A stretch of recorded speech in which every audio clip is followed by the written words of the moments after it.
This is a great honor to be recognized by Phoenix College as part of your Orgullo Awards.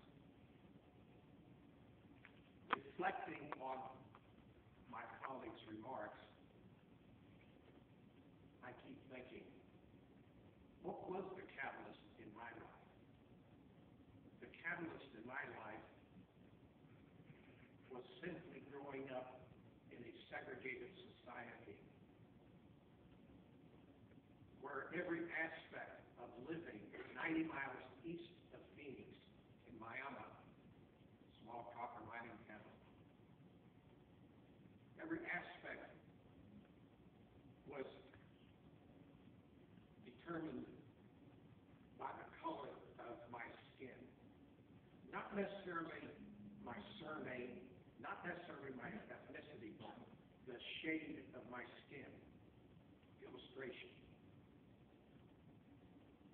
When I get up in the morning and go to school, I couldn't go to the American school. I had to go to the end of town to the Mexican school. I have two cousins, David and Ernesto. Their dad decided to take them to register them for school at the American school. David was complexion of President Sully. David was Ernie was my complexion. They told my uncle, yes, David can go to school here. Ernie, you go down to Williams' school. I get up Saturday mornings to go to the theater. I'd go scramble for deposit bottles that I redeem, pay for my ticket to go see Hopalong Cassidy. Bobby upstairs into the balcony, not on the main floor. Sunday morning, I put on my clean Levi's, white shirt, and walk down Sullivan Street to Our Lady of the Blessed Sacrament Church. I'd walk in, and the usher, who spoke with very thick German accent, would usher me to where I sat on the Mexican side. Then I'd turn and look, where does Mr. Shire go sit? This recent immigrant who spoke English less well than I did, he would go sit on the American side. So color of skin played a very important role and was in a way a catalyst for the social conscience that I developed.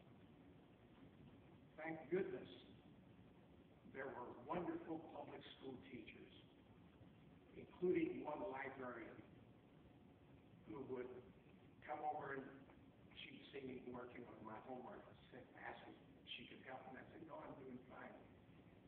And every once in a while she'd put her hand on my shoulder and she'd say, Bobby, remember to dare to dream big dreams. I dared. And I was determined not to let those negative experiences determine who I was going to become. I'm still becoming. I'm still in the stage of becoming. But I've had the good fortune that even when doors were not open, that I had the guts, if you will, to push them open. Because I knew that I was moving ahead and building on what had already been accomplished by others who came before me. Names that you probably don't recognize, but that were people who were activists in Arizona. James Conrad Galeon, for example, one of the first Latinos elected in contemporary times to serve in the state legislature. Graciela Gil Olivares, a woman who was raised in Rey Sonora copper mining area, did not graduate from high school, but went on to receive this kind of offer that she called me excitedly to tell me.